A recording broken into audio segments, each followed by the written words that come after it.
மக்கள் எல்லாருக்கும் வணக்கம். ஒரு ஷார்ட்ஸு நம்மளுக்கு இதுவரைக்கும் இல்லாத அளவுக்கு ஹையஸ்ட்டு வியூஸ் போயிருக்குது. 28,000 வியூஸு. நம்ம ட்ரெய்னிங் வீடியோ ஒன்று போட்டோம், கையில் எப்படி பிரிக்கிறதுன்னு. அது இது வரைக்கும் 16,000 வியூஸ் போயிருக்குது. வீடியோவில் ஹையஸ்ட்டுனா 16,000 வியூஸ் தான் நம்மளுக்கு ஹையஸ்ட்டு. அது அந்த டெமோ வீடியோ கையில் பிரிக்கிறது 10 நிமிஷம் ஓடும். ஸோ ஷார்ட்ஸில் பார்த்தீங்கன்னா, உடுமலைப்பேட்டையிலேருந்து ஒரு அக்கா நம்மளுக்கு வந்து நம்ம மிஷினை பார்க்க வந்தாங்க. அவங்க இந்த மிஷினை ஓட்டுனது ஒரு ஷார்ட்ஸ் எடுத்து போட்டோம். அது பார்த்தீங்கன்னா கிட்டத்தட்ட ஒரு 28,000 வியூஸ் போயிடுச்சு. ஸோ அதை பார்த்துட்டு நிறைய பேர் இது என்ன மிஷினு என்னென்னு புரியல, எப்படி வந்து ட்ரைனிங் எடுக்கிறது, கொஞ்சம் முழு விளக்கமாக சொல்லி ஒரு வீடியோ போடுங்க அப்படின்னாங்க. அவங்களுக்கு நம்ம கமெண்ட்லேயே ரிப்ளை சொல்லியிருக்கிறோம். ஏற்கனவே நிறைய டீட்டெயில்ஸ் சொல்லி பதிவு போட்டிருக்குது அப்படின்னு. ஸோ இருந்தாலும் பரவாயில்ல, இப்போ வந்து ஒரு முழு விளக்கம் கொடுத்து ஒரு வீடியோ போடலாம் அப்படின்ட்டு இப்போது இதை வந்து போடுறேன். நீங்கள் என்ன பண்ணுறீங்கன்னா, அந்த ஷார்ட்ஸ் பார்க்குறீங்கன்னா நம்ம சேனலை வந்து சப்ஸ்கிரைப் பண்ணுங்கள், அந்த பெல் ஐக்கானை வந்து கிளிக் பண்ணுங்கள், ஆளுங்கிற ஆப்ஷன் கொடுங்க. அப்போ தான் நம்ம வீடியோஸ் போட்டாலும் உங்களுக்கு வந்து ரெக்கமெண்ட் ஆகும், ஷார்ட்ஸ் போட்டாலும் ரெக்கமெண்ட் ஆகும். சரிங்களா? சப்ஸ்கிரைப் பண்ணாமல் வச்சுருந்தீங்கன்னா, ஆல் ஆப்ஷன் அமுத்தாமல் இருந்தீங்கன்னா உங்களுக்கு வந்து அந்த நோட்டிஃபிகேஷன் அடிக்கடி வராது. ஸோ நம்ம என்ன விளக்கம் சொல்லியிருக்கிறோம் அப்படிங்கிறத வந்து எல்லா வீடியோவையும் பார்த்தீங்கன்னா தான் உங்களுக்கு புரியும். ரெகுலராக வாட்ச் பண்ணிங்கன்னா தான் புரியும். திடீர்னு ஒரு ஷார்ட்ஸை பார்த்துட்டு இது புரியலன்னா நம்ம என்ன பண்ணுறது? இதுக்கு முன்னாடி 100கணக்கான வீடியோ எக்ஸ்பிளைன் பண்ணி போட்டிருக்கிறோம். அது எல்லாமே பாருங்கள். பரவாயில்ல, இந்த வீடியோவிலேயே கொஞ்சம் விளக்கம் கொடுத்துட்றேன். இது என்ன மிஷின்னு கேட்டிங்கன்னா, பனியன் துணியை வந்து நூல் வேஸ்ட்டாக பிரிக்கிற மிஷினு. சரிங்களா? ஸோ இது வந்து செமி ஆட்டோமேட்டிக் மிஷினு. இப்போது நம்ம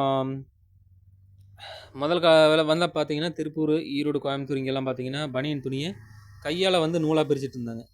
பாருங்கள், இந்த மாதிரி வந்து பனியன் துணியை வந்து கையால் இந்த மாதிரி தளவெடுத்து நூலாக பிரிச்சுட்டு இருந்தாங்க. இந்த மாதிரி நூலாக மாற்றுவாங்க. சரிங்களா? இப்போது நம்ம என்ன பண்ணிக்கிறோம்னா, இதை வந்து பாதி வேலையை நம்ம குறைச்சிருக்கிறோம். நம்ம தயாரிச்சிருக்கிற மிஷினில் தளவு வந்து பிரிச்சுறது இந்த மாதிரி கையில் பிரிச்சுட்டு உள்ளே வந்து இந்த மிஷினில் கொடுத்து ஃபீட் பண்ணால் அது பிரிச்சுனவுள்ள உள்ளே இழுத்துக்கும். சரிங்களா? இப்போது இதை விட அட்வான்ஸாக ஒரு மிஷின் இருக்குது. அது வந்து ஆட்டோமேட்டிக் மிஷினு. துணியை வந்து இந்த சைடு கொடுத்தா அந்த பக்கம் நூலாக மாற்றி வெளியில் வந்துடும். ஆனால் அந்த மிஷின் வந்து நம்ம ப்ரமோட் பண்ணுறதில்ல யாருக்கும். ஏன்னா அதில் வர்ற நூலுடைய குவாலிட்டி வந்து பர்சனலாக எனக்கும் பிடிக்கல. நிறைய வந்து வெளியில் ஒரு நெகட்டிவ் ஃபீட்பேக்கும் இருக்கிறதுனால வந்து அந்த மிஷினை வந்து நான் யாருக்கும் ரெக்கமெண்ட் பண்ணுறதில்ல. இந்த மிஷின் வந்து நூல் 100% வந்து கிளியராக இருக்குது. ஸோ அதனால் வந்து நம்ம மிஷினில் பிரிக்கிற நூலை நம்ம பைபேக்கும் எடுத்துக்கலாம், நீங்கள் வெளியிலையும் விற்றுக்கலாம், துணி நம்மகிட்டையும் எடுக்கலாம், வெளியிலேருந்து எடுத்து ஓட்டியும் கொடுக்கலாம். நம்மளுக்கு எல்லா ஆப்ஷனுமே உங்களுக்கு கொடுத்தாச்சு. சரிங்களா? இப்போது நம்மக்கிட்ட துணி எடுத்து நூலை கொடுத்தா என்ன ரேட்டுன்னு இப்போ சொல்கிறேன். 1 கிலோ துணி பார்த்தீங்கன்னா 53 ரூபாய்க்கு நான் உங்களுக்கு கொடுக்குறேன். ரிட்டன் வந்து நீங்கள் பிரித்த நூலை நான் 88 ரூபாய்க்கு பைபேக் எடுத்துக்கிறேன். சரிங்களா? இதில் எதுக்கு எவ்வளோ செலவாகும் அப்படின்னா, துணிக்கு 53 ரூபா போச்சு. கரண்ட்டு பில்லுங்கிற டிரான்ஸ்போர்ட்டுக்கு ஒரு அப் அண்ட் டவுன் 10 ரூபா போயிடும். நான் இங்கேருந்து உங்களுக்கு அனுப்புறது, நீங்கள் அங்கேருந்து எனக்கு அனுப்புறது, இது எல்லாமே உங்கள் செலவு தான். ஸோ நான் கொடுக்குற அந்த நூலுடைய அமௌண்ட்டில் உங்களுக்கு 10 ரூபா மைனஸ் ஆயிரும். மீதி 25 ரூபா இருக்குது. இப்போ இந்த 25 ரூபாயில் வந்து நீங்கள் தளவு பிரித்து கொடுக்குறவங்களுக்கு, அதாவது இந்த துணி வந்து ஃபஸ்ட்டு ஃபுல்லாக துணியாக தான் இருக்கும். சரிங்களா? ஃபஸ்ட்டு வந்து ஃபுல்லாக அந்த மாதிரி துணியாக தான் இருக்கும். ஸோ நீங்கள் இதில் வந்து லைன் செக் பண்ணி, அந்த லைனில் நீங்கள் நேரில் வந்தீங்கன்னா சொல்லுவேன், இல்லை ஏற்கனவே போட்ட வீடியோவில் கூட இருக்குது பாருங்கள். இதில் நெட்டிங் லைன் இருக்கும், உங்களுக்கு தெரியுதா இல்லையான்னு தெரியல. அந்த நெட்டிங் லைன் தெரியுதுங்களா? இந்த டைரெக்ஷனில் ஓடுதா பாருங்கள். இப்போ கிளியராக தெரியுது பாருங்கள். அப் அண்ட் டவுன் இந்த டைரெக்ஷனில் ஓடுதா? அப்போது இந்த வாக்கில் ஓடுதுன்னா ஒன்று இந்த கடைசியில் நூலை பிரிக்கலாம், இல்லைன்னா துணியோட இந்த கடைசியில் நூலை பிரிக்கலாம். இதுதான் இதோடைய மெத்தடு. ஸோ இது வந்து ஒன் சைடு துணிங்கிறனால ஒரு சைடு தான் வரும். ஸோ பார்த்தீங்களா, இந்த சைடு நாங்கள் தளவு பிரித்து எடுத்துருக்குறோம். ஸோ இதை வந்து அப்படியே நம்ம மிஷினில் கொடுத்து இழுத்தோம்னா இது பூரா துணி வந்து நூலாக மாதிரி வந்துடும். சரிங்களா? ஸோ அதுதான் வந்து அந்த அக்கா நம்மளுக்கு மிஷினில் ஓட்டி டெமோ காமிச்சிருப்பாங்க. ஸோ இந்த மாதிரி பிரித்தால் நூல் வந்து ஃபஸ்ட்டு குவாலிட்டியாக வரும். சரிங்களா? துணியை வந்து இந்த பக்கம் கொடுத்தா அந்த சைடு நூலாக வர்ற அந்த ஆட்டோமேட்டிக் மிஷினில் வந்து நூலுடைய தரம் சரியில்லை. அதனால் வந்து அதை நான் யாருக்கும் ப்ரமோட் பண்ணுறதில்ல. சரிங்களா? ஸோ இதுதான் விளக்கம். இப்படி தான் வேலை செய்யணும் இந்த மிஷினில். இதுதான் எங்களுடைய ரேட்டு. ஸோ இப்போ வந்து தளவு பிரிக்கிறவங்களுக்கு, அதாவது இந்த மாதிரி வந்து துணியோட தளவு பிரித்து வைக்கிறவங்களுக்கு கிலோவுக்கு ஒரு 10 ரூபா கொடுக்குறீங்க, 5 ரூபா கொடுக்குறீங்க அப்படின்னா நாம் ஒரு 10 ரூபாய்ன்னு வச்சுக்கோ அதிகபட்சம். மீதி வந்து 15 ரூபா இருக்குது. சரிங்களா? ஏற்கனவே வந்து 88 ரூபாயில் 53 ரூபா துணிக்கு 10 ரூபா டிரான்ஸ்போர்ட்டுக்கு 10 ரூபா வந்து இப்போ தளவு எடுக்கிறவங்களுக்கு கொடுத்துட்டோம். மீதி 15 ரூபா இருக்குதுங்களா? இந்த 15 ரூபாயில் ரூ. 5 வந்து நீங்கள் இந்த ஒரு கிலோவுக்கு நான் சொல்கிற கணக்கு எல்லாமே ஒரு கிலோவுக்கு தான் இப்போ சொல்லிட்டு இருக்கிறேன். ஓகேங்களா? இப்போ அந்த ரூ. 5 வந்து நீங்கள் உங்கள் ஏதாவது கடை இது பிடிச்சிங்கன்னா அந்த கடைக்கு வாடகை, கரண்ட்டு பில்லு, மிஷின் தேய்மானத்துக்கு ஒரு ரூ. 5 விட்டுருங்க. ரூ. 10 வந்து ஒரு கிலோவுக்கு மீதி நிற்கும். ஸோ எங்கிட்ட நீங்கள் கொடுத்தீங்கன்னா ஒரு கிலோவுக்கு ரூ. 10 மீதி நிற்கும். அப்போது 50 கிலோ ஓட்டுறீங்கன்னா உங்களுக்கு ரூ. 500 லாபம் இருக்குது. சரிங்களா? 100 கிலோ ஓட்டுறீங்க அப்படின்னா ரூ. 1000 லாபம் இருக்குது. நீங்கள் ஒரு மாதத்துக்கு எத்தனை டன் எனக்கு அனுப்புகிறீங்களோ அது வந்து உங்களுக்கு லாபம்.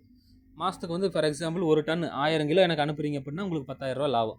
ஸோ இதே வந்து நீங்கள் வெளியில் மார்க்கெட் பண்ணுறீங்க, இந்த மிஷினில் பிரித்த நூலை வெளியில் மார்க்கெட் பண்ணுறீங்கன்னா பேக்கெட் போட்டு விற்றீங்கன்னா ரூ. 130 கம்மி இல்லாமல் இதை விற்கலாம். ஏன்னா ஹேண்ட்மேடும் இந்த மிஷினில் பிரித்ததும் சேம் குவாலிட்டியாக இருக்கிறனால எல்லாருமே எல்லா கடைக்காரங்களும் ஈஸியாக வாங்கிக்குவாங்க. நீங்கள் ரூ. 130 வரைக்கும் ரீட்டெயிலில் பேக்கெட் போட்டு சேல்ஸ் பண்ணலாம். சப்போஸ் ஹோல்சேலாக கொடுக்குறீங்க, இந்த மாதிரி வந்து 50 கிலோ மூட்டையாக கொடுக்குறீங்க அப்படின்னா நீங்கள் வந்து ஒரு கிலோவுக்கு ரூ. 120 ரூ. 110 இந்த ரேஞ்சில் வந்து இந்த மாதிரி 50 கிலோ மூட்டையாக போட்டு கொடுத்துடலாம். இல்லை 1 கிலோ 2 கிலோ போட்டு கொடுத்தா கூட நீங்கள் ஒரு ரூ. 120 தாராளமாக கொடுக்கலாம். 50 கிலோ மூட்டையாக கொடுத்தீங்கன்னா ரூ. 110 தாராளமாக கொடுக்கலாம். அப்போது நீங்கள் பேக்கெட் போட்டு விற்கிறீங்க, ரூ. 130 விற்கிறீங்க அப்படின்னா நீங்கள் கணக்கு போட்டுக்கோங்க.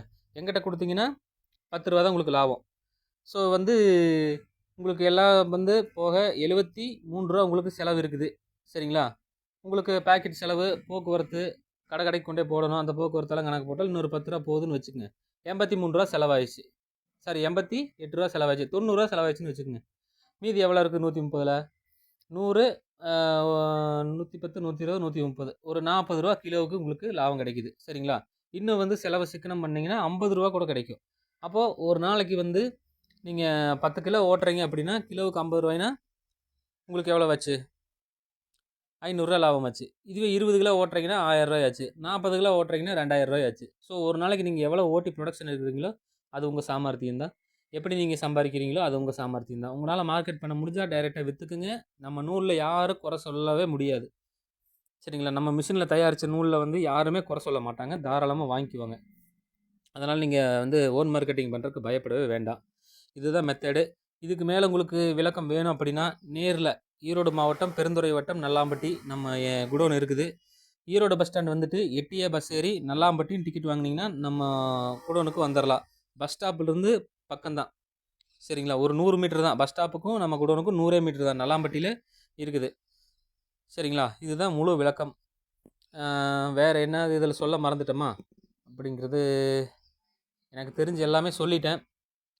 வேறு ஏதாவது பாயிண்ட் மிஸ் ஆனாலும் ப்ரீவியஸ் வீடியோவில் மற்ற சில விளக்கங்களும் போட்டிருக்கிறோம். அது எல்லாத்தையும் பாருங்கள். ஒரு வீடியோவில் இதுக்கு மேலே நம்ம விளக்கமாக சொன்னோம்னா டைமிங் அதிகமாகிடும், அப்லோட் பண்ண முடியாது. ஸோ ஏதாவது விளக்கம் வேணுன்னா ஃபோன் பண்ணி கேளுங்க. இல்லைன்னா நேரில் வாங்க. இன்னும் மிஷினில் ஓட்டி பார்த்துட்டு டெமோ பார்த்துட்டு என்னென்ன விளக்கம் வேணுமோ நீங்கள் எல்லாம் கேட்டுக்கலாம் தெளிவாக. சரிங்களா? நன்றி, வணக்கம்.